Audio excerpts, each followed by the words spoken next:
Thank you. I am so happy to be here, so pleased as I look out in the audience to see a lot of familiar faces, but also to be here to enthusiastically endorse my friend, Terry McAuliffe, to be your next governor.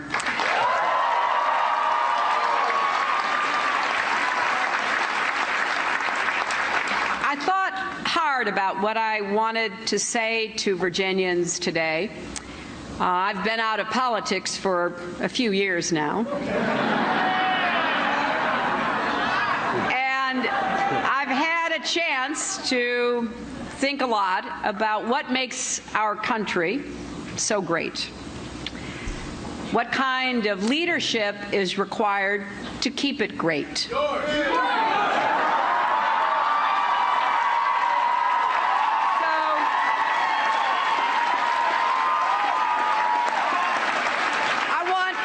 Start by sharing a little bit with you about Terry and Dorothy, because Bill and I have been fortunate to call them our friends, our very close friends, for many years now.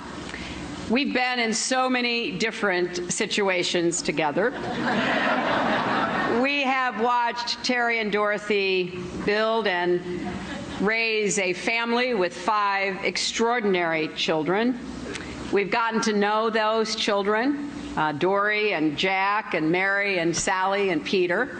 We have vacationed with them. They have been in and out of our lives as long as they've been alive. It says a lot about a person, about the values that they pass on to the next generation. Terry's family is both his first love and his greatest accomplishment. Nothing is more important, and that's just the kind of man he is. Now, it's also because he's married to an exceptional woman.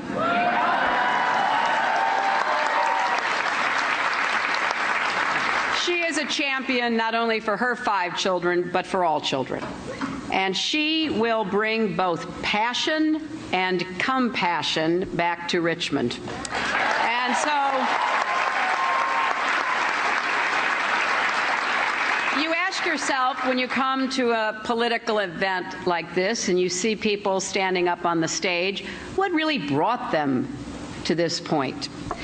Well, I've also known Terry's parents and his brothers, and I've seen the values that he was raised with. He grew up in a middle-class family. He was taught about the dignity of work and the importance of looking out for each other. He started his first business at the age of 14 because he knew he was going to have to put himself through school. He's lived those values, and boy, does he love people. You know, he's not one of these public personas that is great when the lights are on and then different when they're off. What you see is truly what he is all the time. And he cares deeply about not only what happens to his own family and friends, but to everyone. He has maybe the biggest heart and the most open mind of anyone you'll ever meet. Terry has always been there for me, and I'm pleased to be here for him.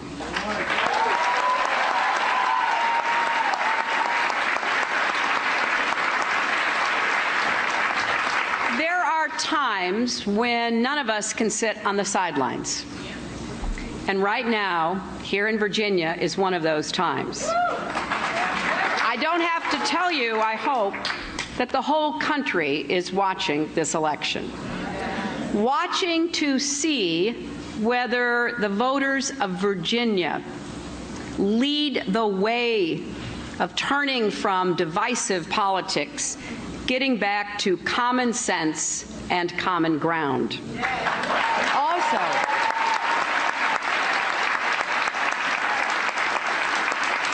watching to see if it's possible to move toward a new economy that works for everyone and also provides good jobs with good benefits for everyone, and where equal work really does mean equal pay for everyone.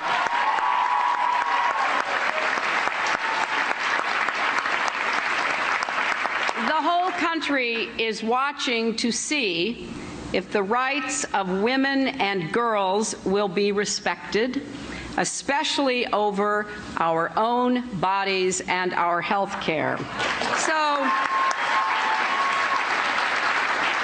even if I had never met Terry and Dorothy, even if I didn't know him to be a man of uncommon generosity and goodness, I would still be supporting him for your governor, because I believe that Terry has what it takes to lead Virginia forward in this rapidly changing world.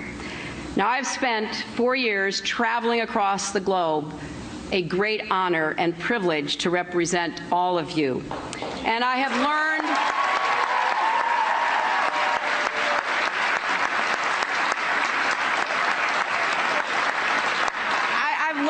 even more about what it takes to make good decisions, what it takes to bring people together, to build the kind of future that we all want for our children and grandchildren.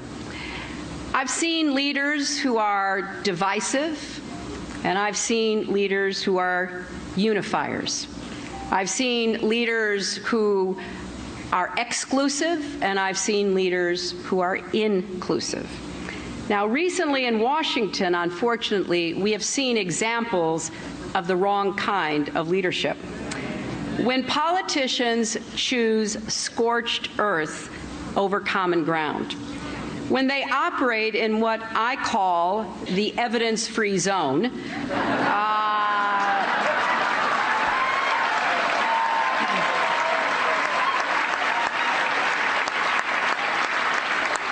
with ideology trumping everything else, we've seen that families in Virginia and across the country have felt the consequences. Workers furloughed, businesses suffering, children thrown out of Head Start, poor mothers worried they won't get the help they need to buy formula and food for their babies. That is not the kind of leadership we need in Virginia and America today.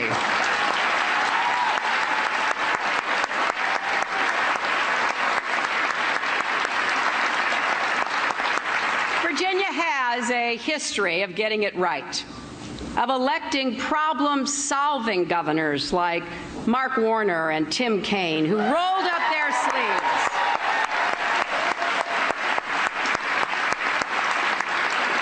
You know so well that both Mark and Tim reached across the aisle, focused on getting answers to the questions that Virginians had. That is the kind of leader Terry is. That is the kind of governor he will be. For example, when Governor McDonnell worked with the legislature to make historic investments in transportation that are vital to Virginia's future, Terry was there supporting him and the legislature every step of the way. Now, some would say, well, why'd you do that? He's a Republican governor. It's a Republican legislature. Real simple answer. It was the right thing to do, and Terry McAuliffe did it.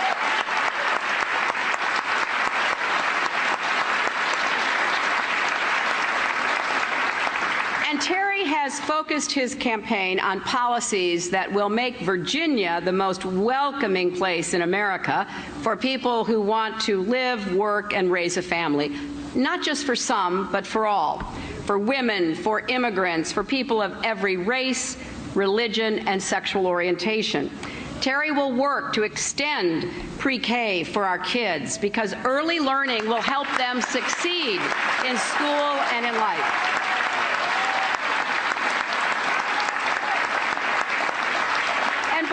Let's give another hand to our teachers like Kelly, who work so hard every day because they believe in our kids.